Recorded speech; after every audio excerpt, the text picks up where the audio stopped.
السلام علیکم ورحمۃ اللہ وبرکاتہ۔ میرا نام خالد احمد ہے۔ آج کا عنوان علم کی اہمیت اور وفادیت ہے۔ میں اس عنوان کو علامہ اقبال کی شاعری سے شروع کرنا چاہتا ہوں۔ نہ ہو امید نا امید، نہ ہو نا امید، نا امیدی زوال علم و عرفاں ہے، نا امیدی زوال علم و عرفاں ہے، امید مرد مومن ہے خدا کے رازدانوں میں، امید مرد مومن ہے خدا کے رازدانوں میں۔ تو الحمدللہ وکفیٰ وسلام علی عبادہ الذین اصطفیٰ، اما بعد فاعوذ باللہ من الشیطان الرجیم، بسم اللہ الرحمن الرحیم۔ وقال اللہ تعالی فی القرآن المجید اقرأ بسم ربک الذی خلق، صدق اللہ العظیم۔ وقال النبی صلی اللہ علیہ وسلم بلغوا عنی ولو آیہ، او کما قال صلی اللہ علیہ وسلم۔ اللہ کے نبی صلی اللہ علیہ وسلم نے شروع ہی زمانے سے اللہ کے نبی صلی اللہ علیہ وسلم نے لوگوں کو علم سکھایا، اور یہ علم اللہ کی طرف سے ایک نعمت ہے اور امانت ہے، اللہ کی طرف سے ایک دین ہے، اور یہ ہر کسی کو نہیں ملتی۔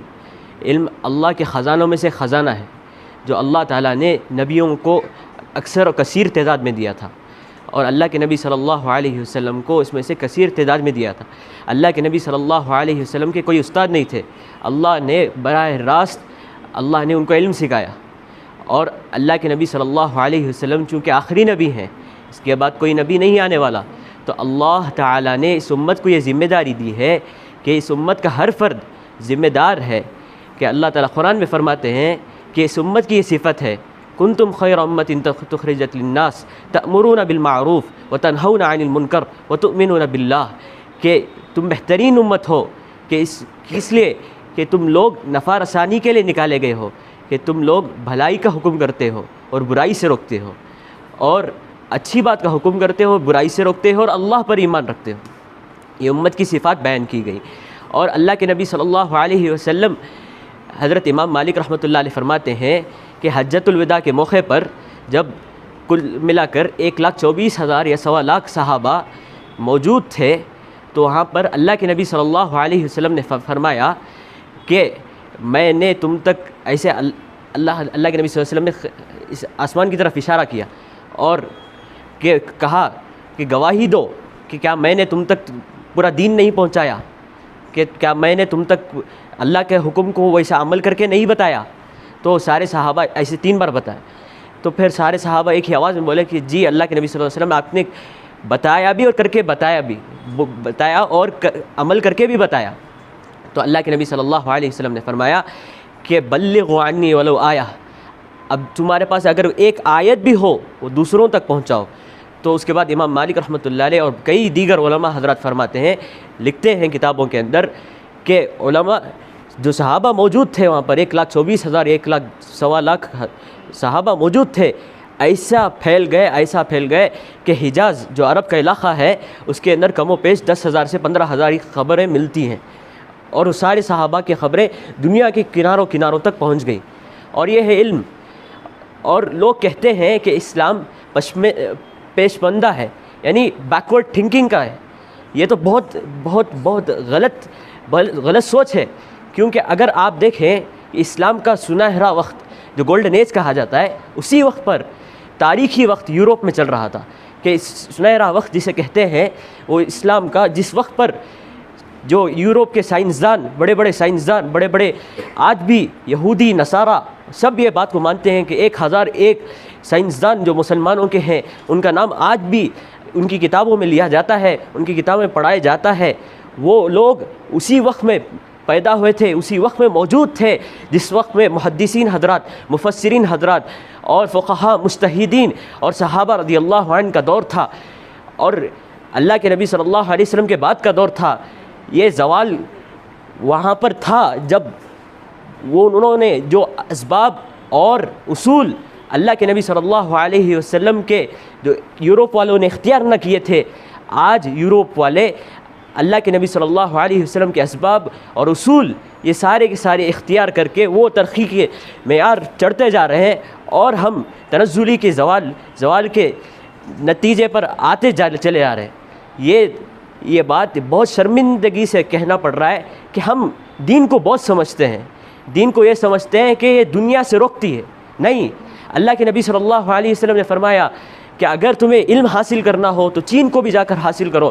اور اللہ قرآن میں کثرت سے فرماتا ہے کہ ہم نے سمجھداروں کے لیے، عقل مندوں کے لیے نشانیاں رکھی ہیں، غور و فکر کرنے والوں کے لیے اس میں نشانیاں رکھی ہیں کہ دنیا کی ہر چیز، دنیا کی ہر قدرت اللہ نے ایسی بنائی ہے کہ ہر چیز کو انسان جب اپنی نظروں سے دیکھتا ہے تو اللہ تعالیٰ کی بڑائی نظر آتی ہے، اور اللہ تعالیٰ کا وہ دین سمجھ میں آتا ہے جو اللہ کے نبی صلی اللہ علیہ وسلم نے 1400 سال پہلے بتایا.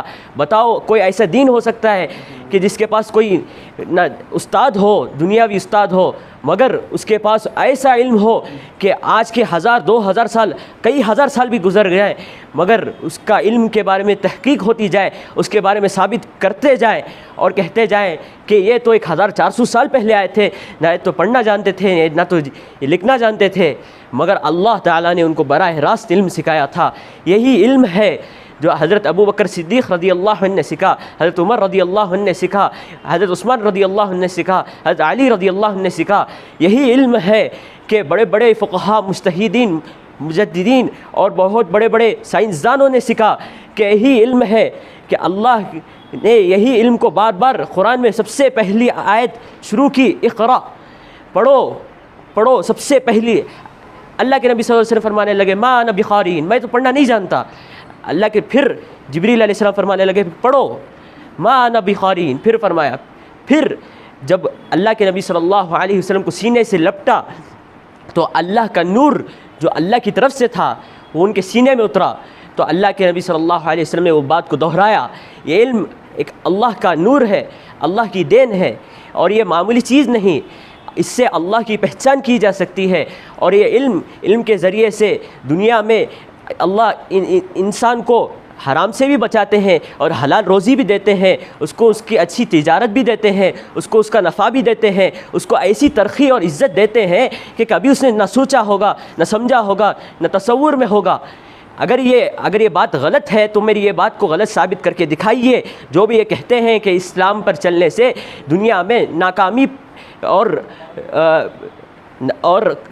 کامیابی سے دور اسلام لے جاتا ہے، جو بھی یہ کہتے ہیں کہ جو 400 سال اسلام کے بنیادی 400 سال تھے وہی گولڈن ایج آف اسلام تھے، جس میں بڑے بڑے سائنسدان گزرے. حتیٰ کہ بغداد کے اندر، بغداد کی جو لائبریری تھی جس پر ہلاکو خان نے، منگولوں نے جب حملہ کر کے برباد کیا، تو اس کی جو دریا تھی، خریبی دریا، وہ ساری کی ساری سیاہ سے کالی ہو گئی.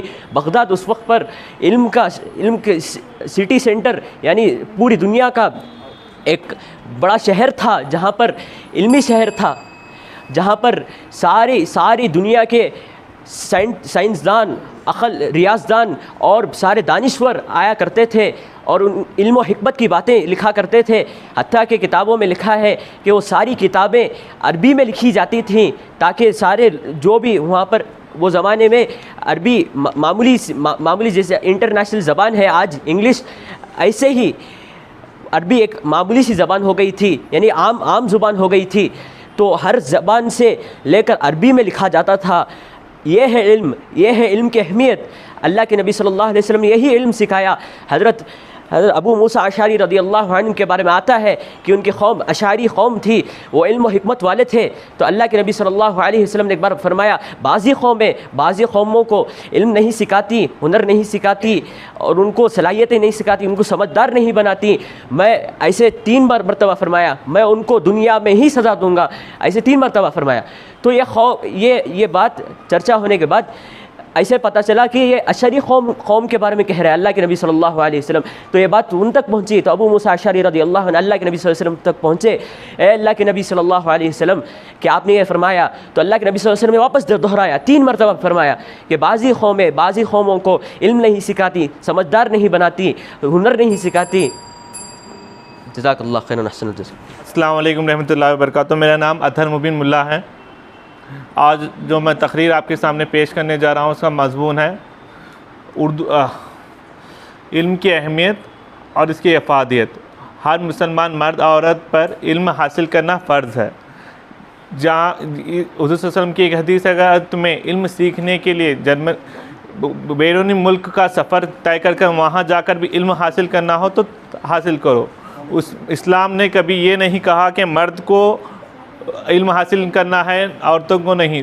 اسلام نے دونوں کو مساوی حق دیا اور دونوں کو مساوی حصے دیے، اور دونوں کے لیے علم حاصل کرنا ضروری ہے، اور دونوں ہی علم جو دنیائی ہے اور دینی ہے۔ اسلام ہر طرح کے فن و علوم، ہر طرح کی چیزوں کو سیکھنے، سمجھنے اور ان کو جاننے کے لیے کہتا ہے، اور ہر طرح کی باتوں کو غور کرنے کے لیے کہتا ہے۔ میں ایک نعت کا ایک شعر پیش کرنا چاہتا ہوں، جس میں شعر یوں ہے: وہ شمع اجالا جس نے کیا 40 برس تک غاروں میں، ایک روز جھلکنے والی تھی دنیا کے سارے درباروں میں۔ جو حضور صلی اللہ علیہ وسلم نبوت سے پہلے جب ان پر پہلی وحی جب تک نازل نہیں، وہ غور و فکر کرتے تھے، وہ دیکھتے تھے، آس پڑوس کے چیزوں کو دیکھتے تھے، سمجھتے تھے، غور کرتے تھے یہ دنیا بنی کیسا ہے، ہر طور پر غور کرتے تھے۔ جب حضور صلی اللہ علیہ وسلم پر پہلی وحی نازل ہوئی جو جبرائیل علیہ السلام لے کر آئے تھے، اس پر قرآن تقریباً 23 سال وقتاً فوقتاً آیتوں کے ذریعے نازل ہوتا رہا۔ 13 سال مکئی زندگی میں نازل ہوا، اور 10 سال مدنی زندگی میں نازل ہوا۔ قرآن پورا زندگی کا مطمئن عین ہے، یعنی قرآن میں پوری زندگی کس طرح سے گزارنی ہے، اس کو کس طرح سے کرنی ہے، یہ چیزیں بتائی گئی ہیں اور سمجھائی گئی ہیں۔ قرآن ایک جو واحد کتاب ہے جو قیامت تک اس کو محفوظ رکھنے کے لیے اللہ تعالیٰ نے قسم اٹھائی ہے، اور یہ قیامت تک محفوظ رہے گی۔ اس میں ہر راز پوشیدہ ہے، وہ علمی راز ہو یا پھر زندگی کے جو ہر محکمے ہیں اس کے راز اس میں محفوظ ہے۔ علم ایک ایسی چیز ہے، حضور صلی اللہ علیہ وسلم کی ایک حدیث ہے، سبھی صحابہ بہتے ہوئے تھے تو حضرت حضور صلی اللہ علیہ وسلم نے حضرت ابو ہریرہ سے کہا: اے دو کانوں والے، علم اس سے سبھی دوسرے صحابہ کہنے لگے کہ آپ نے ابو ہریرہ کو دو کانے والے کیوں کہا؟ تو حضور صلی اللہ علیہ وسلم نے تشریح کہہ کر کہا: سبھی لوگ سنتے ہیں دونوں کانوں سے، مگر ابو ہریرہ اسے اپنے دماغ میں محفوظ رکھتے ہیں اور وہ بات دوسروں تک پھیلاتے ہیں۔ ایک علم ایک ایسی چیز ہے، حضور صلی اللہ علیہ وسلم کی ایک حدیث بھی ہے کہ علم اگر تمہیں میری چھوٹی حدیث بھی اگر تمہیں یاد ہو تو تم دوسروں تک پہنچاؤ، اس کے بارے میں اوروں کو بتاؤ۔ علم کا جو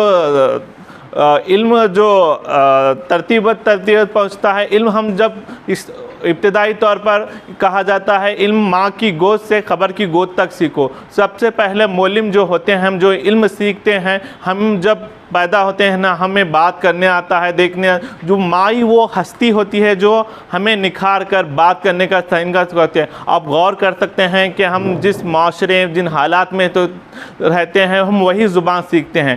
علم جیسے کہ ہم اگر کوئی غیر مسلم ہے، وہ اس کی مادری زبان کنڑا ہے تو مادری زبان میں یہ حاصل کرتا ہے۔ یوں تو 5-6 سالوں کے بعد بچے اسکول جانا شروع کر دیتے ہیں، وہاں پر ان کا تعلیمی سفر طے ہوتے جاتا ہے، مرحلے در مرحلے، اور علم کی منزلیں طے کرتے ہوئے اور وہ آگے بڑھتے رہتے ہیں۔ علم یوں ہی بڑھتے وہ اپنی اس قابل بن سکتے ہیں کہ کچھ کریں، کچھ اس سے کچھ کمائی حاصل کریں۔